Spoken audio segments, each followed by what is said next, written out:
Magandang araw Pilipinas! Kamusta kayo dyan? So andito na tayo para i-update namin kayo sa vlog 2. So bali sa vlog na to, ituturo natin yung combined footing at paano ba ito ginagawa.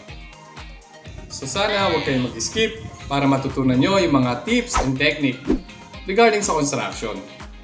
Anyway, kung bago ko pa lang sa channel na to, ako nga pala si Engineer Ronald Tolentino, isa akong licensed civil engineer at contractor rin.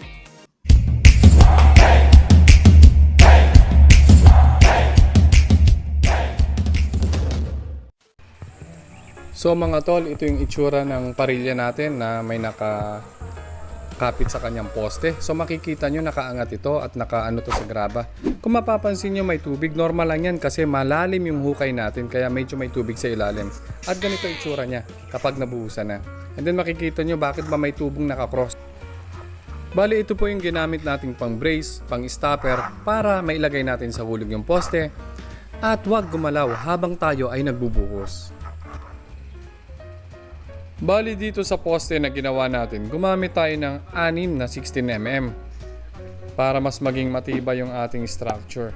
Sa paggagawa naman ng poste, yung mga anilyo nito may spacing na 5cm, tatlong 5cm, and then mga apat na 10cm or 4 inches, and then the rest is 20cm or 8 inches. So makikita nyo dito lahat nakabuka yung paanong poste. So bali dito, naihulog na natin at nailagay na natin yung poste. Nasa hulog na rin ito. And then gumamit tayo ng bracing na 1 1/2 na GI pipe. Makikita nyo rin dito yung 135 degrees bend ng anilyo natin. Kuya, ano sukat ng buhos natin dyan? 1 to 5. 125. Yung kabila po.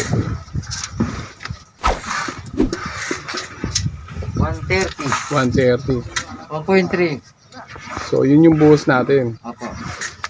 Tapos ang kapal niyan mahigit 30. 35 cm. So ito yung isang parilya natin na binuhusan dito sa kabilang side.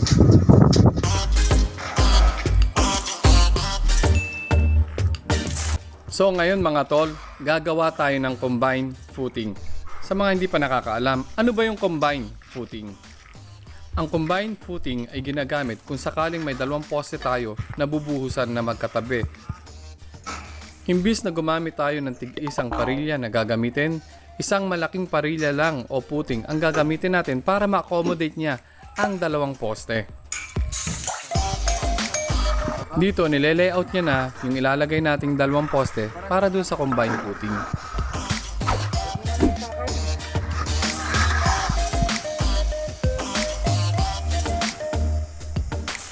So ito na mga tol, nailagay na natin yung dalawang poste para dun sa ating combined footing.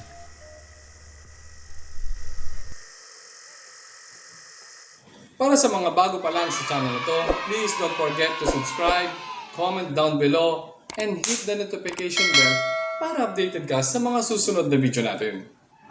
So andito po tayo ngayon sa footing. Kuya, anong sukat niyan? 260. 260 po? 2.6 meters 2.6. yung parilya. Opo. Ay yung kabila po, anong sukat po?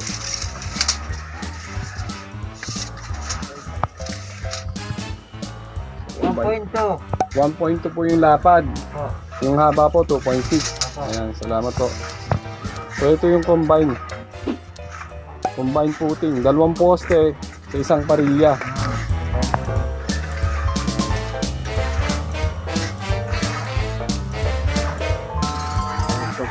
So nilalak nila sa ilalim yung nakabend na vertical bars na 16mm. Ayan.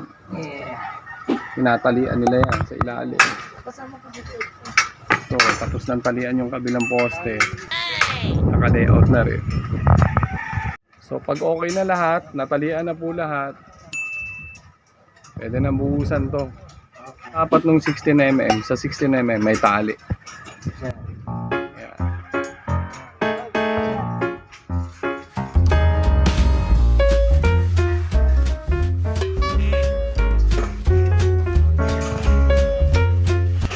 So okay na, pwede na tayo magbuhos. Okay. Buhos na.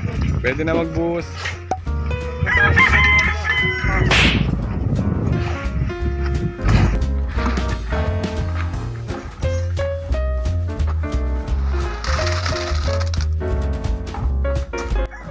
Bubuhos na sila mga tol. Ayan na.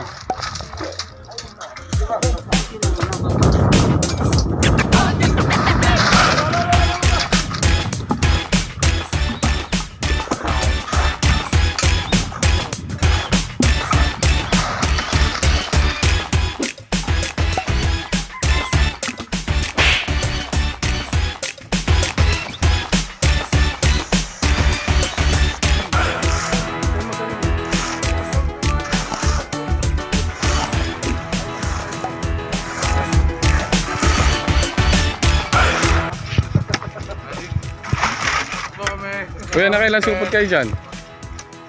Ilang taon na daw kayo? Siyam na supot. Ayan, siyam na supot tayo dito sa ano. Sa combine putting. Ayan. Oh, di palit sila dito. So ito na yung huling buhos. Ayan. So tapos na. Ano kuya, tapos na ba? Natapos na. Ayan. Natapos na.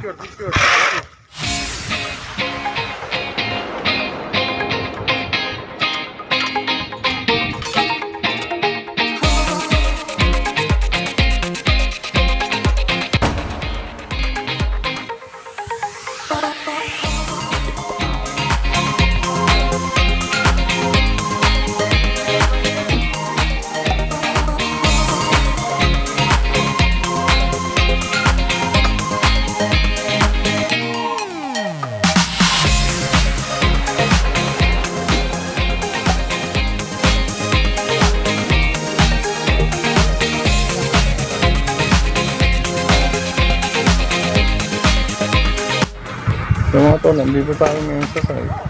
Silipin natin yung foundation. Nakapagbuhos na tayo kahapon. Ngayon, gagawin natin yung tie beam dito sa lugar na to, papunta dun sa kabilang poste. Ayan. So, ganito rin dito sa kabila. Iikot yung tie beam kabilang side, papunta dun sa other poste. Yun.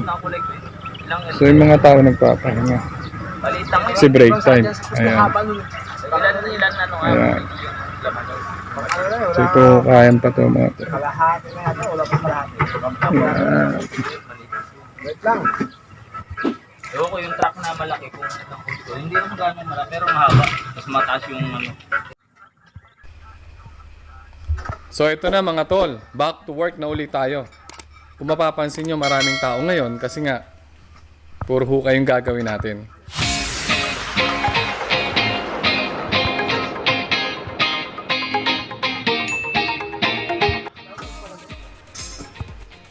Bali dito sa paghukay ng ating tie beam, ang nagiging hulmahan natin dito ay yung lupa mismo kasi humuhukay tayo papunta doon sa poste at sa kabilang poste ng saktong para sa tie beam lang. Dito makakatipid tayo ng gastos para sa forma.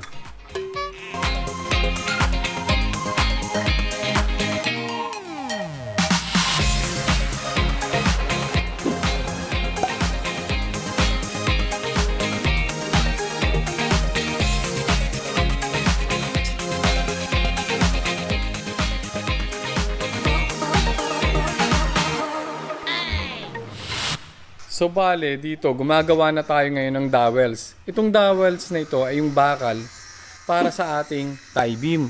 Isusuksok natin to at itatali sa ilalim para ito magiging vertical reinforcement ng hollow blocks na gagamitin natin. Maraming salamat sa mga nanood. Maraming salamat sa oras. Please, i-share naman po sa inyong mga friends and relatives para makakuha po tayo ng technique, tips at mga kaalaman sa pagpapatayo ng bahay. Marami pong salamat. Video kayo ma-share. Welcome to God. So andito may tie beam tayo sa ilalim. Ayan. Hindi lang sa booster.